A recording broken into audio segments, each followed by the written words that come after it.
أعوذ بالله من الشيطان الرجيم. بسم الله الرحمن الرحيم.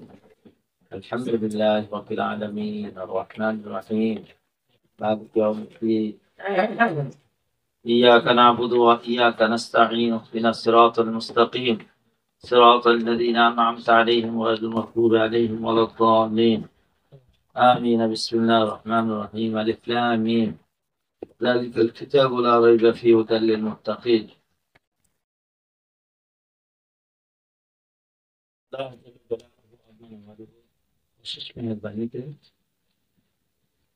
আজকে আমরা সারা বছর আদব বিভাগে এই জন্য পড়েছিলাম যাতে আল্লাহ পাক রব্বুল আলামিনের ইরশাদাত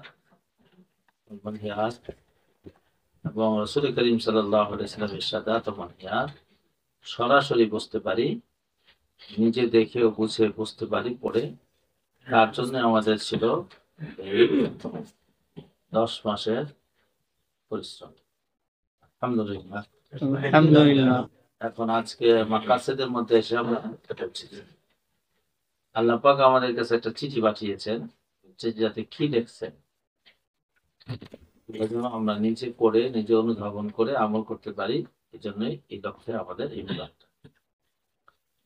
তো আজকে আমরা কোরআনে কারিমের তাফসীর, তরজমা ও তাফসীর শুরু করেছি আল্লাহর মেহেরবানিতে।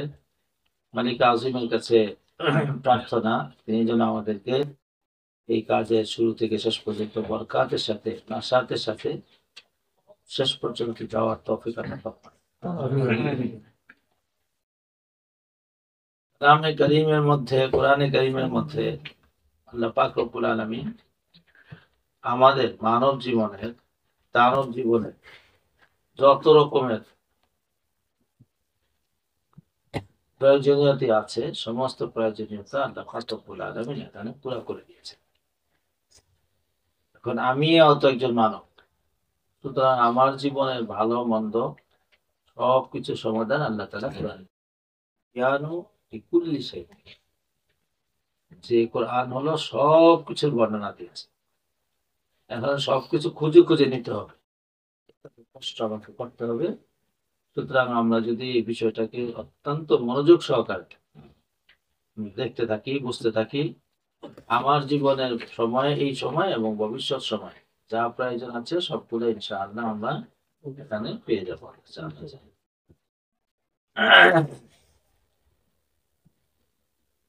তো কোরআনে কারীম বোঝার জন্য কিছু মুকাদ্দামাত আছে, মুকাদ্দামাতটা আগে একটু আলাপ করে নিই, এরপরে আল বুরহান ফি উসুলিল কোরআন ফি উলুমিল কোরআন যেটা আছে ওইটাতে বিস্তারিত আসবে। এখন প্রাথমিক পর্যায়ে কোরআন কি, এটা কোরআন আল্লাহর কালাম, সহজ ভাষায় মুনাজ্জালুন আলা রাসূলিল্লাহি সাল্লাল্লাহু আলাইহি ওয়াসাল্লাম মিন লাওহিল মাহফুজ দাফাতান আলা সাইয়্যিদিনা মুহাম্মদ সাল্লাল্লাহু আলাইহি ওয়াসাল্লাম। এই তারিখ সবাই জানে, সহজ সহজ আল্লাহর কালাম পূর্বে যেভাবে নবীদের কাছে ওহী পাঠাইছে এইভাবে এখানে ওহী আসছে। রাসূল কারীম সাল্লাল্লাহু আলাইহি ওয়াসাল্লাম নাযিল হয়েছে লাওহে মাহফুজ থেকে, সামায়ে আউয়ালের মধ্যে আসছে। এরপর ধীরে ধীরে 23 বছরে রাসূল সাল্লাল্লাহু আলাইহি ওয়াসাল্লাম নাযিল। এটার নাম হলো কোরআন। আমরা আজকে কোরআনে কারীম পড়ছি না, কোরআনে কারীমের তরজমা ও তাফসীর। তো কোরআনে কারীমের তরজমা ও তাফসীর করতে হলে তাহলে তাফসীর জানতে হবে। তাফসীর কাকে বলে?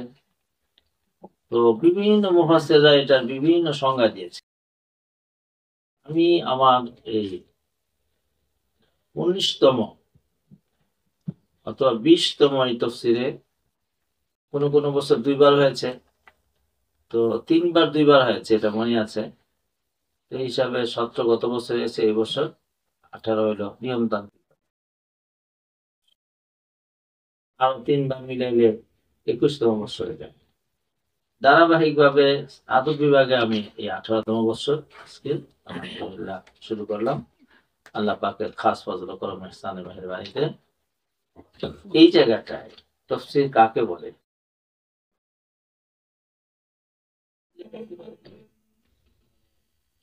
বাস্তব কথা যেটা, একটা হলো তারিফ। বাস্তব কথা হলো যে মুআব্বাল মুশতারিককে মুআব্বাল করা। তাফসীরটা আসলে কি ওই তাফসীরে তাবিদ করছে তাবিল দিয়া, এটা সংজ্ঞা কিতাবে তো বলবো, কিন্তু আজকে বুঝানোর জন্য আমাকে কিছু জিনিস কথা বলতে হবে, এই হিসাবে বলছি। এমনি ফাসসারা ইউফাসসিরু তাফসীরান মানে খুলে বর্ণনা করে। কালামুল্লাহ কোথায় যদি বাদশাহের কথা বুঝে আসে না, এটাকে খুলে বর্ণনা করার নাম হচ্ছে।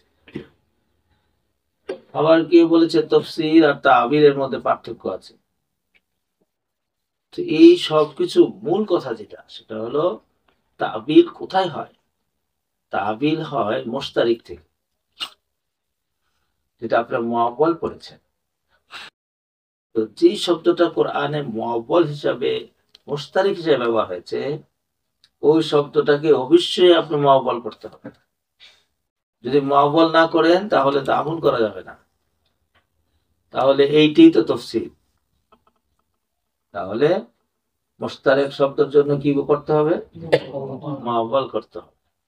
পড়েছেন সালাসাতা কুরুইন। এখন কুরু যে মুশতারিক শব্দ, আপনি যে দুইটাই আপনি নেন অর্থ, তাহলে তো জীবনও কি করতে পারবে না, সম্ভব না, আমল করা সম্ভব না। তাহলে এখানে আপনাকে অবশ্যই মুআব্বাল করতে হবে। মুআব্বালের নামই হলো।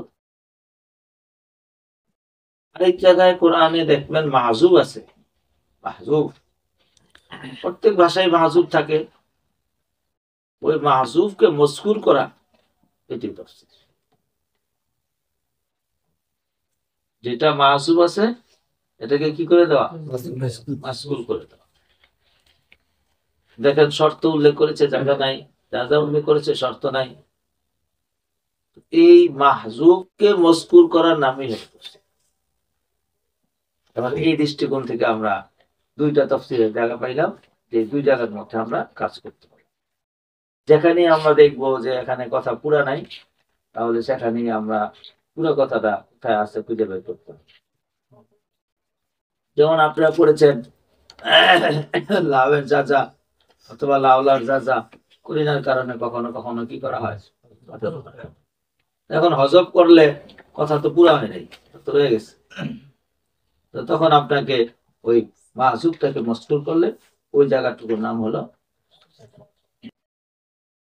আবার কখনো কখনো আরবি ভাষার নিয়মতান্ত্রিক ভাবে সেখানে এরাবের ভিন্নতা পয়দা, ভিন্ন এরাব আসে। এরাবের বিভিন্ন হয় মানে বিভিন্ন তরকিব হয়। এরাব মানে তো তরকিব। তো বিভিন্ন রকমের তরকিব হইলে মানা পরিবর্তন হয়ে যায়। এইটাও একটা তাফসীরের একটা অংশ, বুঝতে পেরেছেন? যেমন দেখেন অখলাকনাকুম আজওয়াজা, এই খলাকনাকুম আজওয়াজা, আজওয়াজ তো যৌজুনের জমা। খলাকনাকুম, ওই কুম হলো মফউল বিহি। এখন খলাকা এক মফউল চায়, তাই খলাকনাকুম এক মফউল পেয়ে গেছে। এখন আজওয়াজে কি দিবেন আপনি? কেন নসব দিলেন? তো এখন আপনার ব্রেন এটারে ধরে না। এবার জালালাইন তাফসীর করছে, কয় আয় মুতাজানিসাইন। মুতাজানিসাইন কি তাফসীর করলো? ইনি এটার এরাবি হিস্ট্রিতে প্রকাশ করে দিল, আবার তার ভিতরে একটা মানও প্রকাশ করে দিল। এরাবি হিসেবে প্রকাশ করলো এটা নসবের জায়গায় ঠিকই আছে, মুতাজানিসাইন বলে বললো এটা হাল হয়েছে। সুতরাং এই এরাবি হালাত বর্ণনা করার মাধ্যমে একটা তাফসীর হয়। বুঝছি ভাই? তিনটা জায়গা বললাম। একটা হলো মুশতারিককে মুআব্বাল করা, আরেকটা হলো মাহজুবকে মজকুর করা, আরেকটা এরাব মুখতালিফুল এরাব প্রকাশ করা। চতুর্থ নম্বর, কারণ কোরআনে কারীম বাদশাহের কথা, বাদশাহের কথা। বাদশাহ সারাদিন কথা কয় না, বেবি চুপে কথা বলে। স্বাভাবিক, দুনিয়ার কোনো বাদশাহী যতই করে মনে হোক নিজে না পারলে আরেক উকিল মুখতারের মাধ্যমে অর্থাৎ শিক্ষা মুখস্থ করে তারপরে বক্তৃতা। এই অবস্থার মধ্যে বাদশাহের কথা স্বাভাবিক সংক্ষেপ হয়ে থাকে। আল্লাহ পাক রব্বুল আলামিনের এই কালামের মধ্যে অনেক কালাম আছে মুজমাল। মুজমালের মোকাবেলায় কি আসে? মুফাসসাল। এই মুজমাল কথাকেও অনেক সময় আবার কি করতে হবে? তাফসীর। তাহলে তাফসীরের আরেকটা অংশ পাইলাম আমরা, যার নাম হলো মুফাসসাল। মুজমালের মোকাবেলায় যা ব্যবহার হয়েছে, যেমন দেখেন হামলুহু ওয়া ফিসালুহু 30 শাহরা। এই যে হামলু ওয়া ফিসালুহু 30 শাহরা, যে তার গর্ভধারণ এবং তার গর্ভদূত ছাড়া 30 মাস। এখন 30 মাসের মধ্যে কয় মাসে ভাগ করব? আমরা স্বাভাবিক দেশে, আমাদের দেশের মধ্যে হামল হয় 10 মাসে। এটা একদম প্রচলিত হয়ে গেছে যে হামল স্বাভাবিকভাবে মা 10 মাস 10 দিন, 10 দিন বাড়াই দিচ্ছে, 10 মাস 10 দিন পেটের মধ্যে ধারণ করেছে। তো এখন আসলেই কি 10 মাস 10 দিন? এর আগে যদি সন্তান বেরিয়ে যায় তাহলে কি সেটা আবার অন্য কিছু হইব? তো এইটা অন্য জায়গার মধ্যে, অন্য আয়াতের মধ্যে স্পষ্ট করে দিয়েছে যে দুধ পান করার সময় 24 মাস, তার বাকি 6 মাস কি হামল। তাহলে এখানে আকল্লে মুদ্দতে হামলটা স্পষ্ট করে দিয়েছে। এই তাফসীরকে বলা হয় তাফসীর কোরআন বিল কোরআন। যদি কোরআনে মুজমাল থাকে, এই আয়াতেরই অন্য জায়গার মধ্যে তাফসীর বর্ণনা থাকে, তাহলে সেই তাফসীরকে বলা হয় তাফসীর কোরআন বিল কোরআন। আবার যদি কোরআনেও কোথায় স্পষ্ট করে দেয়, রাসূল করিম সাল্লাল্লাহু আলাইহি ওয়াসাল্লাম সেটাকে স্পষ্ট করেছে, তাহলে সেটাকে বলা হয় তাফসীর কোরআন বিল হাদিস। কোরআনেও প্রয়োজন মনে করে নাই, হাদিসেও প্রয়োজন মনে করে নাই, কিন্তু আমরা বুঝি না। সেটা বোঝানোর জন্য মুফাসসির সাহাবায়ে কেরাম রাদিয়াল্লাহু তাআলা আনহু ওনারাও এটাকে খোলাসা কালাম করেছে, সুন্দর করে বুঝাই দিয়েছেন। এটাকে বলা হয় তাফসীর কোরআন বি আকওয়ালিস সাহাবা। আরো যুগের পিছনে যাওয়ার কারণে আরো কিছু লোক তৈরি হয়েছে যারা আগের কথাগুলো বুঝে না। সরল সোজা সাধারণ মানুষ এরকম হ্যাকপতপূর্ণ বলিগ ফাসিহ সূক্ষ্ম বিষয় এরা বুঝে না। এদেরকে আরো খুললে বর্ণনা করলে এটার নাম হয় কি? তাফসীর বি আকওয়ালিল মুফাসসিরিন। এই তাফসীর বি আকওয়ালিল মুফাসসিরিন এটা ধাপে ধাপে বিভক্ত হবে, যেটা আমরা আল কোরআন ফি উলুমিল কোরআন পড়লে সেখানে আমরা বুঝতে পারবো। সেখানে সবচেয়ে বেশি মুফাসসির আউয়াল সাইয়্যিদনা মুহাম্মদ সাল্লাল্লাহু আলাইহি সাল্লাম, বরং মুফাসসিরের খুদ মুতাকাল্লিম মুফাসসির, তাফসীর কোরআন বিল কোরআন, এরপর আল্লাহ রাসূল মুফাসসির, এরপর সাহাবা মুফাসসির, এরপর সাহাবা তাবিঈন মুফাসসির, এরপর তবে তাবিঈন মুফাসসির, আইম্মা মুজতাহিদিন মুফাসসির, এরপরে আস্তে আস্তে আমাদের জামানা পর্যন্ত মুতামাদ আলাইহি, মুতাবার আলাইহি ব্যক্তিবর্গগণ মুফাসসির।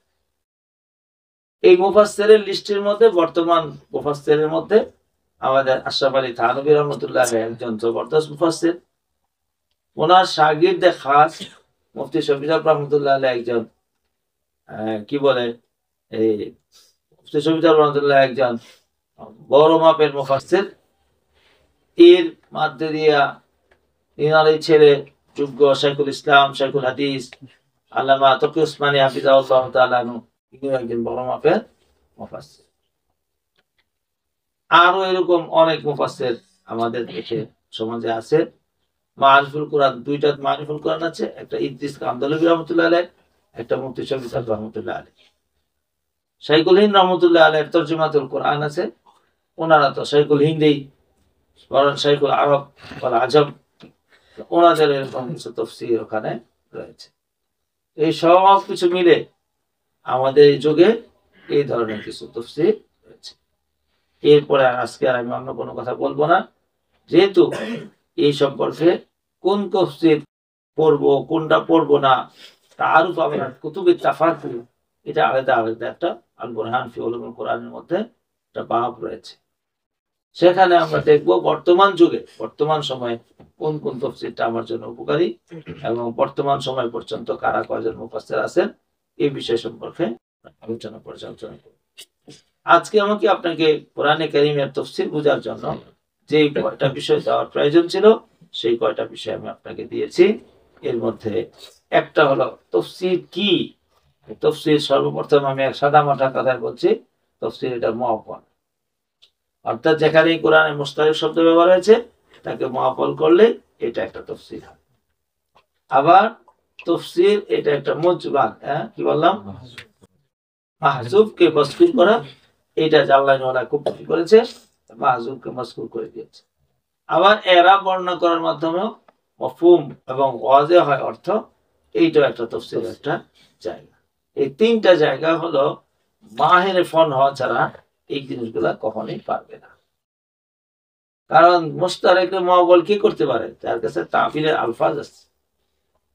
মাহযুফকে মাযকুর কে করতে পারে? যে তরকিব সম্পর্কে বোঝে, বালাগাত বোঝে, ওয়াজে শিবা দেয় না, ওয়াজে শিবা খুঁজে বের করতে পারে। তাহলে এই অংশটুকু, এই তিনটা অংশ এবং ইরাব, এইগুলা ইলমুল লুগা, ইলমুল নাহু, ইলমুল সরফ, ইলমুল বালাগা ছাড়া এই তাফসীরটা একেবারেই পারবে না। এরপরে মুজমালকে মুস্তারিককে এই মুআব্বাল করা, এইটাও আরবি ভাষার চরম দক্ষতা ছাড়া এটাও পারবে না। সুতরাং এগুলা তো একেবারে যোগ্যতার বিষয়। আর কোরআনের আয়াত, আরেকটা কোরআনের আয়াত যদি তাফসীর করে তো অর্থ বুঝলেই সেই বিষয়টা অনেকটা বুঝে আসে। এইটার জন্য একেবারে খুব আল্লামাতুল তাহার মুহাক্কিক হওয়ার প্রয়োজন পড়ে না, এইটা মোটামুটি যোগ্যতা থাকলেই হয়ে যায়। এমনি ভাবে হাদিসের মাধ্যমে তাফসীর হয়, এমনি ভাবে আকওয়ালে সাহাবার মাধ্যমে হয়, এমনি ভাবে আকওয়াল মুফাসসিরিনের মাধ্যমে হয়। আমরা এই কয়টা বিষয় আমরা তাফসীরের মধ্যে খেয়াল রাখবো। আমাদের মুজমালকে মুস্তারিকে মুআব্বাল বানাবো, মাহযুফকে মাযকুর করব, এরাব বর্ণনা করব, যার থেকে মানা বের করে নিয়ে আসবো। এরপরে আমরা দেখব যে এই আয়াতের তাফসীর কোরআনের অন্য কোন আয়াতে আছে কিনা, এইটা আমরা খেয়াল করব। অথবা কোন হাদিসের মাধ্যমে তার বর্ণনা হয়েছে কিনা, অথবা এরপরে ধারাবাহিকভাবে সাহাবায়ে কেরাম করেছেন কিনা, তাবিঈন করেছেন কিনা, মুজতাহিদিন করেছেন কিনা, এরপর আকওয়ালে মুফাসসিরিন করেছেন কিনা, আকওয়ালে মুফাসসিরিনের মধ্যে আকওয়া, কবি, মুতাওয়াসসিত, দাঈফ, এই সবগুলা বিষয় চিহ্নিত করে আমরা তথ্যটাকে সাজাতে চেষ্টা করি। এই হিসাবে আমি কোরআনে কারীমকে বোঝানোর জন্য 10টি বিষয়বস্তু আমি শিরোনাম করেছি।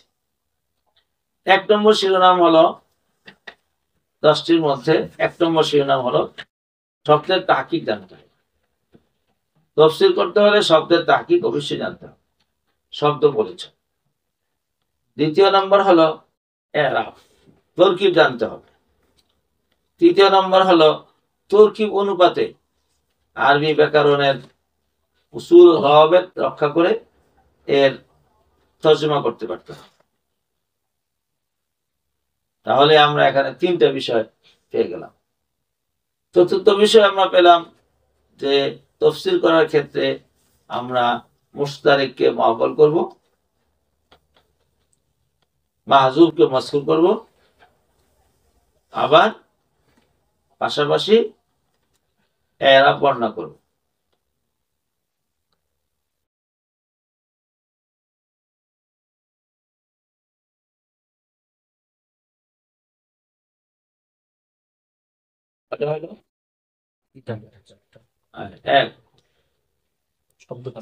শব্দ তাহকিক করব, তরকিব বর্ণনা করব, ইরাব বর্ণনা করব, অনুযায়ী তরজমা হবে, মুস্তারিককে মুআব্বাল করব, মাহযুফকে মাযকুর করব। 5টা হয়ে গেল। 6 নম্বর ইরাব বর্ণনা করব। বুঝছেন ভাই? এরপরে আমরা এখানে নাসিখ ও মানসুখ, কোন আয়াতটা মানসুখ কোনটা নাসিখ এটা চিহ্নিত করব। আল বুরহান ফি উলুমুল কোরআনে বিস্তারিত আসবে যদি নাসেখ মনসুখ চিহ্নিত না করে, তাহলে তো সে কোনটা হুকুম জারি আছে কোনটা জারি নাই, তো সে তো বিভ্রান্ত হওয়া ছাড়া আর কোনো উপায় থাকবে না। হযরত ওমর রাদিয়াল্লাহু তাআলা আনহু কোথায় কাউকে যদি কাজী হিসেবে নিযুক্ত করতেন, আগে পরীক্ষা নিতেন সে নাসেখ মনসুখ জানে কিনা, আর নাহলে তো মনসুখ সাইদিয়া বিচার কইরা ঝামেলা লাগাই দিব। বুঝছে ভাই? আচ্ছা, এরপরে আসবাবুন নুজুল, এটা একটা গুরুত্বপূর্ণ বল। আসবাবুন নুজুল ছাড়া কোরআন বুঝে আসে না, এই জন্য আমরা আসবাবুন নুজুলটাকেও গুরুত্ব সহকারে আমরা ইনশাআল্লাহ চেষ্টা করব।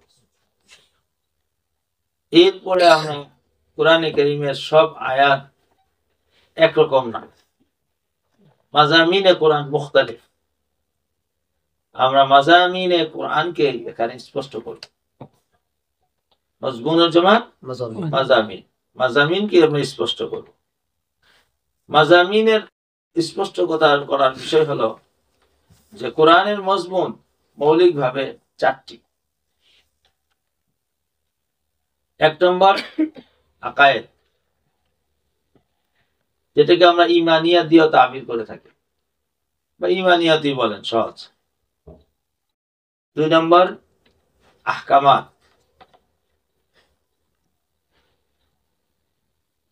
তিন নম্বর আমসাল, চার নম্বর কাসাস বা কিসাস।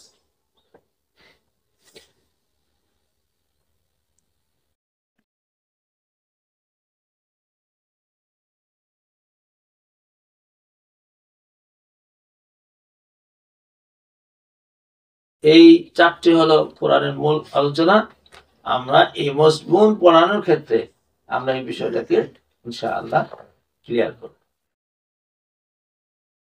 এই বিষয়গুলো পরিষ্কার করতে গিয়ে আমরা আহকামাতের তাফসীর করতে যাই, তাফসীর কোরআন বিল কোরআন করব। তাহলে তাফসীরের 6 নম্বর 7 নম্বর হলো তাফসীর কোরআন বিল কোরআন, এরপর তাফসীর কোরআন বিল হাদিস, এরপর তাফসীর বিল কোরআন বি আকওয়ালি সাহাবা, এরপর তাফসীর বি আকওয়ালি মুফাসসিরিন। এই হবে আমাদের তাফসীর দর্সের মধ্যে এই বিষয়গুলো নিয়ে আমরা আলোচনা করব। মুনাসিবাত তৈরি করার জন্য আমরা এখন আবার সাজাই নিচ্ছি যে আমাদের তাফসীরের ক্লাসের মূল আলোচনা মাজামিনটাকে আমরা সুন্দর করে বস্তুর চেষ্টা করব। সুতরাং কোরআনের মূল আলোচনা হলো ঈমানিয়াত, দ্বিতীয় আলোচনা হলো আহকামাত, তৃতীয় আলোচনা হলো আমসাল, চতুর্থ আলোচনা হলো কাসাস বা কিসাস। সুতরাং ঈমানিয়াতের মূল ভিত্তি হলো আমানতু বিল্লাহি ওয়া মালাইকাতিহি ওয়া কুতুবিহি ওয়া রুসুলিহি ওয়াল ইয়াউমিল আখিরি ওয়াল কদরি খাইরিহি ওয়া শাররিহি মিনাল্লাহি তাআলা ওয়াল বা'সি বা'দাল মাউত।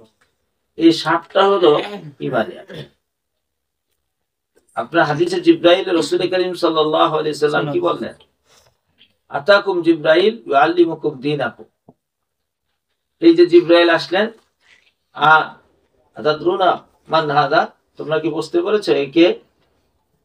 আল্লাহ ওয়া রাসূলুহু আ'লাম ইয়া রাসূলুল্লাহ। তো উত্তরে কি বলেছেন? আতাকুম জিবরাইল ইউআল্লিমুকুম দীনাকুম, তোমাদের ধর্ম দ্বীন শিখার জন্য ইনি আসছেন।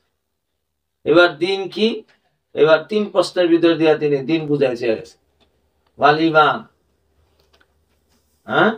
তো মাল ঈমানে ঈমান মুজাম্মাল ঈমান বলে দিয়ে গেছেন আমানতু বিল্লাহি ওয়া মালাইকাতিহি ওয়া কুতুবিহি ওয়া রাসূলিহি ওয়াল ইয়াউমিল আখিরি ওয়াল কদরি খাইরিহি ওয়া শাররিহি মিনাল্লাহি তাআলা ওয়াল বা'সি বা'দাল মাউত।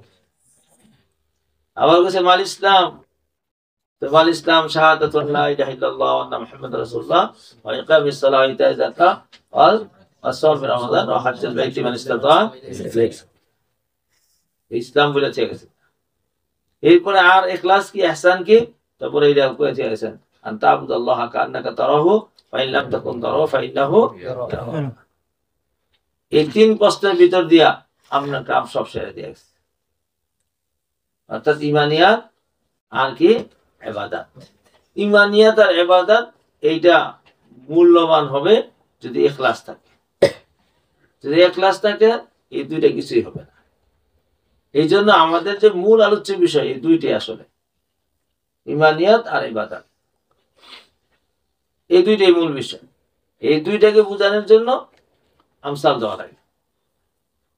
ইমানিয়াত বুঝাইতে যে আমসাল দিয়েছে, আহকামাত বুঝাইতে যে কি দিয়েছে, আমসাল দিয়েছে। তাহলে আমসাল আলাদা কোনো বিষয়বস্তু না, আমসাল পূর্বের উল্লেখিত মৌলিক দুটো বিষয়ের বোঝানোর পদ্ধতি। আল আমসালুল লিত-তাওদীহ, মিসাল বর্ণনা করে ওয়াজাহাতের জন্য। তাহলে তো বোঝা গেল আমসাল এটা আসলে মূলত কোনো কি নয়, আলাদা কোনো পড়া নয়, বিষয় নয়, বরং পূর্বের কথাকে ওয়াজাহাত করার জন্য এসেছে। বাকি রইল কিসাস বা কাসাস, এইটাও আমসালের খালতো ভাই। যদি কোনো কথা ছোট করে বুঝার লাগে তাহলে আমসাল দিয়ে দেয়, আর যদি বড় গল্প আকারে করতে হয় তাহলে কি করে দেয়, সহজ একটা মিসাল দিয়ে দেখেন। আল্লাহ আলা কুল্লি শাইইন কাদির, আল্লাহ সবকিছুর উপর ক্ষমতাবান। আল্লাহ সবকিছুর উপর ক্ষমতাবান, এটা সহজ কথায় আল্লাহ সবকিছুর ক্ষমতাবান। তো এটার কি কি তাফসীর হবে? এটা তো একটা মুজমাল কথা, আল্লাহ সবকিছুর উপর ক্ষমতাবান। তো এর ক্ষমতার মান কয় আল্লাযী ইয়াহিল তাবারাকাল্লাযী বিয়াদিল মুলক ওয়া হুয়া আলা কুল্লি শাইইন কাদির, ওয়া হুয়া আলা কুল্লি শাইইন কাদির। আলা কুল্লি শাইইন কাদিরের ব্যাখ্যা কি হইব? সব কিছুর উপর ক্ষমতাবান। তারপরে কি বলেছে?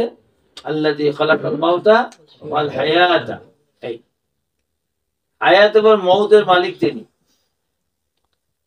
হায়াত না থাকলে তো মানুষের শক্তি প্রকাশ পায় না। মরা মানুষের কি শক্তি হইব? তো ইনি একটা মিসাল দিয়েছেন, এখানে পুরো বর্ণনা দিয়ে দিয়েছে। হযরতে মূসা আলাইহিস সালামের জামানায় ফেরাউন নামে এক বান্দা আসছিল। তো হ্যাঁ বড় মস্তানি দেখাইতো আর কইতো আনা রাব্বুকুমুল আলা, আনা রাব্বুকুমুল আলা। তো এখন আল্লাহ পাক রব্বুল আলামিন পুরো ঘটনা বর্ণনা করছে। ঘটনা বর্ণনা করে যে রব্বুকুমুল আলা কইছিল এর নিয়ে পানিতে নিয়ে শুবাইছে, বুঝে নাই? এই যে ঘটনাটা বলেছে মূলত আল্লাহ যে সবকিছুর উপর ক্ষমতাবান এটা বোঝানোর জন্য এই ঘটনাটা দিয়েছে। তাইলে এই কিসাসের ভিতরেও আমসাল রয়েছে, কিন্তু পরিভাষায় তাকে আমসাল বলে না, তাকে কিসাস বলে। এই হলো কোরআনে কারীমের মূল আলোচ্য বিষয়। এই আলোচ্য বিষয়কে সামনে রেখে আমরা আজকে পড়ানোর সুবিধার্থে এই যে এত বছর যাবত পড়াচ্ছি, সব রকমের পড়াইছি। কোন সময় এমন করেছি প্রথম জীবনের শুরুতে 30তম পারা থেকে নাচ ফালা থেকে শুরু করে উল্টা ইতে না বাবা, আবার মোরসালা থেকে শুরু করে মূল পর্যন্ত গেছে। এইভাবে উল্টা উল্টা যেতে একদম সূরা ফাতিহা পর্যন্ত দেয়। আবার কোন বছর এমন হয়েছে ফাতিহা থেকে শুরু করে বাকারা থেকে শুরু করে নাচ পর্যন্ত। আবার চিন্তা করলাম জানলাইনের বছর সূরা কাহাফ থেকে শুরু করে নাচ থেকে শুরু করে, তো এইভাবে কাহাফ থেকে শুরু করে পরে কাহাফ থেকে শুরু করছে। হ্যাঁ, এরকম বিভিন্ন সাইজে পড়ায় শেষ করছি। এখন সর্বশেষে ইস্তেকরার হয়েছে, চূড়ান্ত সিদ্ধান্ত হয়েছে সূরা নাবার থেকে পড়া 30 পারা শেষ হইলে ছাত্রদের একটা মুনাসেবাত তৈরি হয়। আবার সূরা মুলক থেকে পড়া আবার মুরসালাত পড়াইলে আরেক ধরনের আয়াত, এখানে আরেকটা যোগ্যতা তৈরি হয়। এর আগের পারা পড়াইলে আরেক রকম যোগ্যতা তৈরি হয়। আস্তে আস্তে আস্তে আস্তে উল্টা দিতে যোগ্যতাটা ভালো হয়। কেন? কারণ আগে মক্কি আয়াত, পরে মদনী আয়াত। তাহলে আমার বুঝতে হবে মক্কি আয়াতের কি কারবার আর মদনী আয়াতের কি কারবার। মক্কি আয়াতের মূল আলোচ্য বিষয় আকায়েদ, আর আমাদের মূল পড়া কি? তারপরে দ্বিতীয় নম্বর পড়া কি? আহকাম। এই জন্য আমি আগে আকায়েদটাকে পড়াই। আকায়েদটা যখন মূল পড়াটা হয়ে যায় তখন সিরিয়াল অনুযায়ী দ্বিতীয় নম্বরটা আছে আহকামাত। আহকামাতের আয়াত হলো মাদানী। সুতরাং আস্তে আস্তে আস্তে আস্তে এই দিক দিয়ে উঠতে উঠতে উঠতে উঠতে বহু দূরে পড়ে যায়, এরপর আস্তে আস্তে মাদানী আয়াত আসে। তো মাদানী আয়াত আর মক্কি আয়াতের ইটা সারমর্মটা সামনে চলে আসে। এই জায়গাটার মধ্যে মক্কি এবং মাদানী আয়াতের মধ্যে কিছু আলামত আমি বলে দিই। যাতে আমরা মক্কি সূরাটা পড়লেই বুঝতে পারি যে এইটা মক্কি আয়াত হইব আর এটা মাদানী আয়াত। একটা যাহিরি আলামত আছে, একটা বাতিনি আলামত আছে। মক্কি সূরা হওয়ার যাহিরি আলামত হলো আয়াত ছোট ছোট হবে, আর মাদানী আয়াতগুলা বড় বড় লফজি আলামত।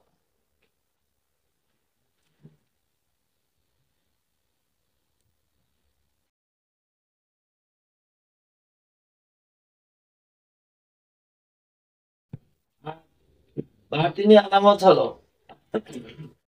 মক্কি আয়াত সূরাগুলোর মধ্যে ঈমানিয়াত নিয়ে আলোচনা হবে, আহকামাত এখানে আসবে না, আসলান আসবে না। তাহলে আমরা মোটামুটি যখন মক্কি সূরা পড়বো তখন আমরা আহকামাত খুঁজবো না, আর যখন মদনী সূরা পড়বো তখন আমরা আবার ঈমানিয়াত খুঁজবো না। তবে এই সূরাগুলোর মধ্যে মক্কি সূরার মধ্যে আসলান ঈমানিয়াত আসবে, তাবআন কখনো কখনো আবার কিও আসবে, আহকামাত আসবে। যেমনি ভাবে মদনী সূরার মধ্যে আসলান আহকামাত আসবে, কখনো কখনো একটা দুইটা আয়াত আহকামাতকে মজবুত করার জন্য সেখানে আবার ঈমানিয়াতের আয়াতও আসবে। এই সব কিছু মিলে আমাদের কাছে মোটামুটি কোরআন বোঝার জন্য প্রাথমিক পর্যায়ে যে মুকদ্দমাটা দরকার সেটা আমরা সাজিয়ে তুলেছি। আরেকটি জরুরি অংশ হলো সূরায় কয়টা মজমুন আছে এটা চিহ্নিত করা, চরম ভাবে সহযোগিতা করে কোরআনটা তাফসীরটা বোঝার জন্য। এটাকে মাজামিল কোরআন বলে। এই এক মজমুনের পরে আরেক মজমুনটা যে আসছে তার একটা যোগসূত্র আছে। এই যোগসূত্রটা ঠিক মতো বুঝতে পারলে তখন আয়াতটা ঠিক মতো বোঝা যায়। এই জন্য এক একটা সূরার মধ্যে এক এক রকম মাজামিন হিসাবে আল্লাহ পাক রব্বুল আলামিন দিয়েছেন।